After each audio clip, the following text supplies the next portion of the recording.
Hello boys and girls, here we're starting lesson 10-9, page 366 from your math journal.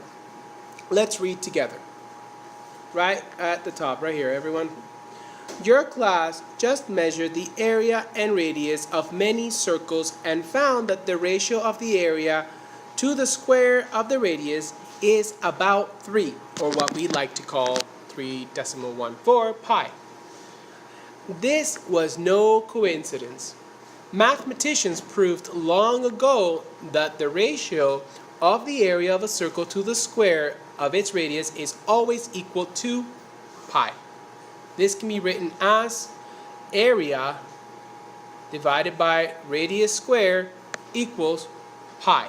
Or we can invert this operation and write the formula for area.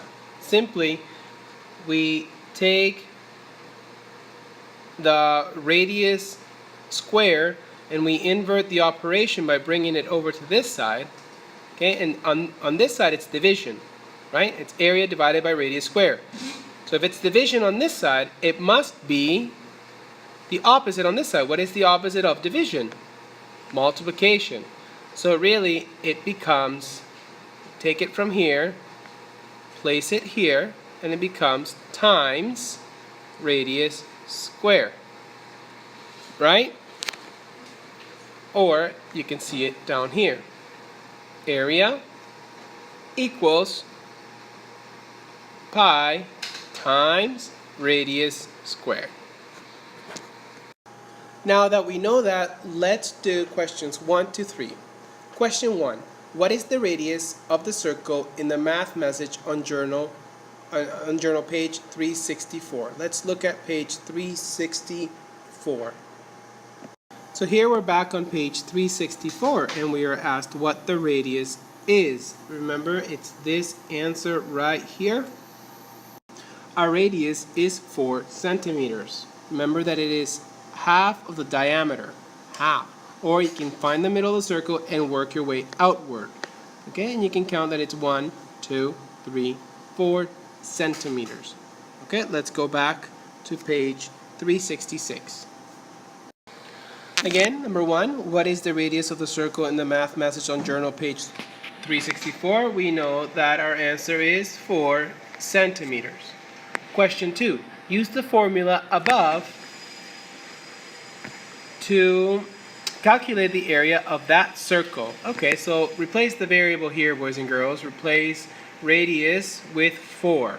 So you should have area equals pi, 3.14 pi, times radius squared, which we all know that 4 times 4 equals 16. So really, you're going to now have area equals 3.14 times 16.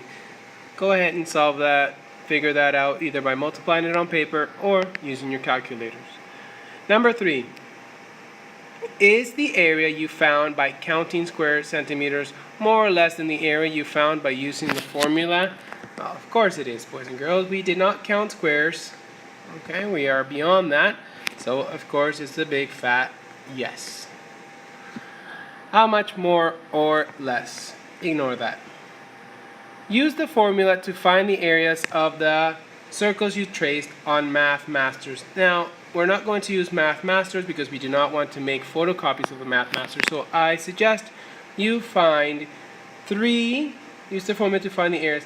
I want you to find 3, okay, 1, 2, and 3 circular objects at home. It could be a cup, a small plate, a roll of tape.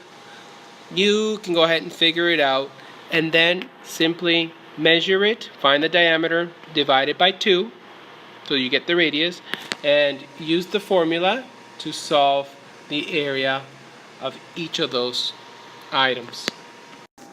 Question 5 will be a key answer, so please make sure to have it written exactly like this. And just so that I am aware that you did it, put a nice little smiley face right there. Actually, that looks like an evil face. We'll let it be. Maybe we can even add a tongue That's not a tongue. Okay, boys and girls, this is a key answer. The formula is more accurate because it tells exactly how the area and radius are related. So how the area and radius work together. Counting squares is difficult and less accurate because partial squares are irregular. We cannot really know if it should be counted as a full square or not. Please write this exactly as you see it.